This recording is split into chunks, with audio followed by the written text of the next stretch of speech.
When power, money, and royal blood collide, the most dangerous war isn't fought in public, it's fought behind palace doors, where every document becomes a weapon, and every smile hides a betrayal. No one expected it to start like this. Not with a rumor, not with a whisper, but with a sealed file landing directly on a desk that would change everything. Because inside Kensington Palace, something had already shifted long before the world even knew there was a storm coming. And once that storm began, it didn't stay quiet for even a second. I think it's safe to say that change is on my agenda. Change for good.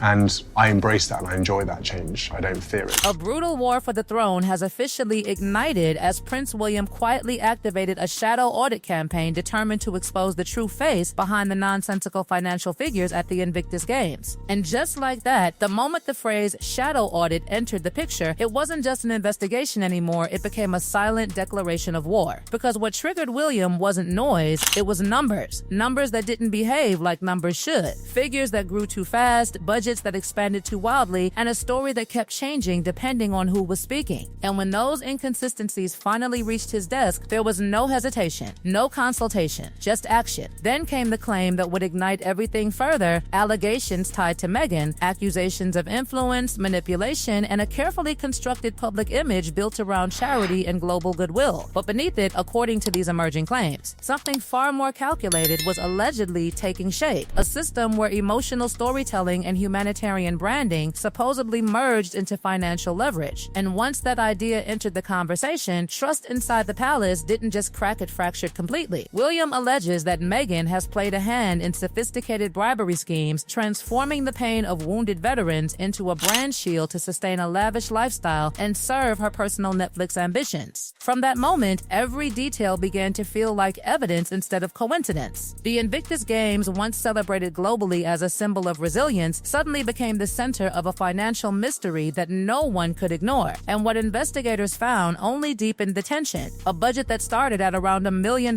years ago, suddenly expanding into tens of millions without any visible proportional growth in the event itself. That alone raised questions. But the real shock came when they compared scale versus spending. The numbers didn't match the reality on the ground, not even close. The deeper the audit went, the more uncomfortable the pattern became. Staff payments that seemed unusually high, volunteer-heavy operations that contradicted payroll structures, and somewhere inside the logistics budget, something even more disturbing, gaps. Empty spaces where money should have had a paper trail. No invoices, no receipts, no clear explanation. And that's where the tone inside the palace shifted from curiosity to alarm, because missing money in royal-linked charitable structures isn't just accounting confusion, it becomes political exposure. And once politics enters the room, every document becomes a potential weapon. Whispers inside the investigation began forming a darker theory, that funds weren't simply mismanaged, they were redirected, quietly, strategically, through channels that would be almost impossible to trace unless someone was willing to dig all the way down. And Prince William apparently was. Inside Kensington Palace, the atmosphere reportedly tightened day by day. Conversations became shorter, meetings became private, and then came the moment that changed the direction of everything: the discovery of what investigators believed could be an internal breach. A trusted accounting insider, a person close enough to financial systems to make movement invisible, until it wasn't. And once that name surfaced, the story stopped being about numbers. It became about betrayal. Because now the question wasn't just where the money went, but who helped it move. The palace didn't wait for confirmation, they moved fast. Too fast for a routine inquiry. This was containment, damage control, and something far more serious beneath the surface. And in that silence, something began building. A confrontation that wasn't announced, but inevitable.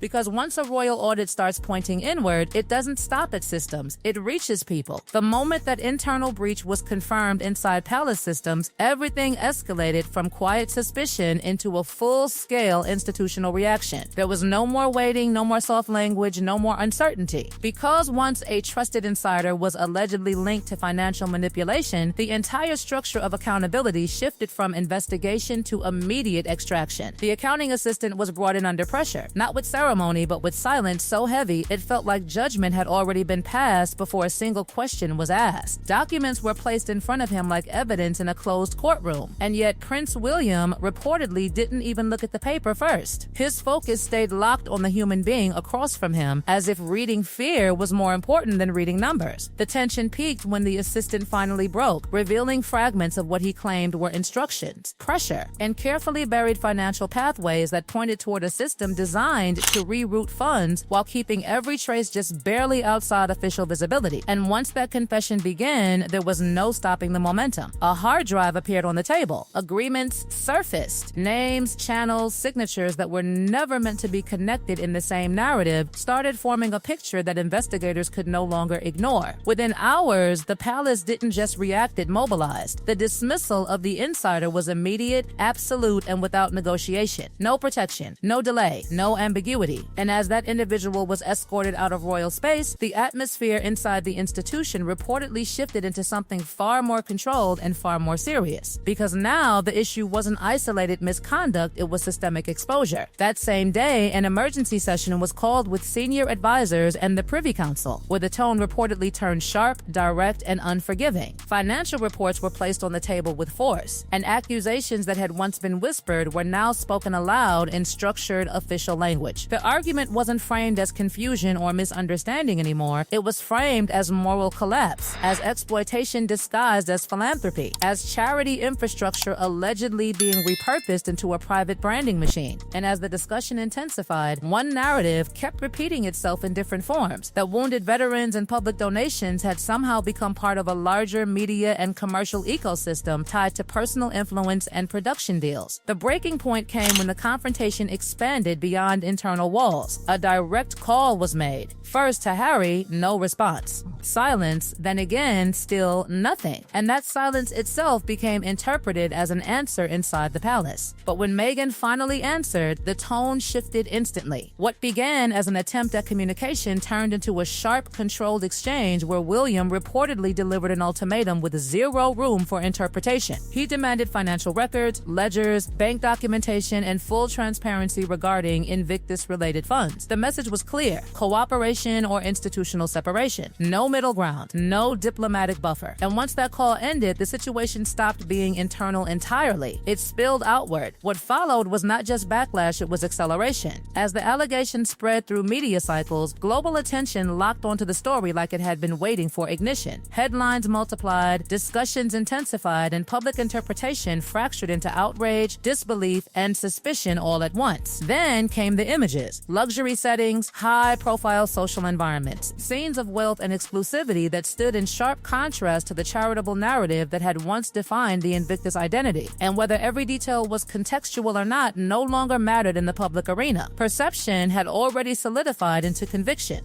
And then came Meghan's response.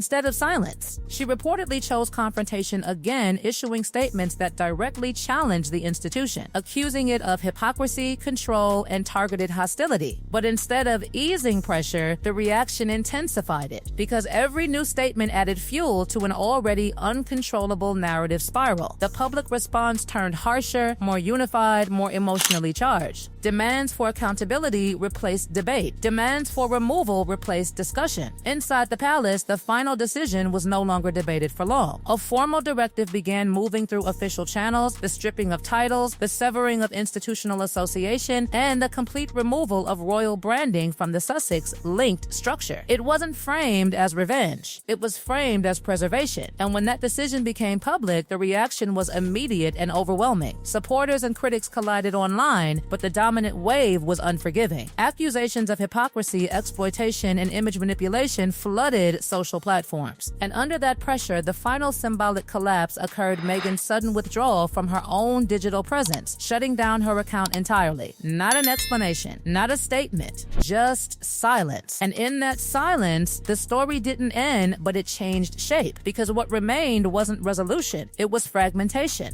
A fractured royal narrative, a damaged public image, and an unresolved question hanging over everything: whether this was accountability finally catching up, or a deeper power struggle still unfolding behind closed doors.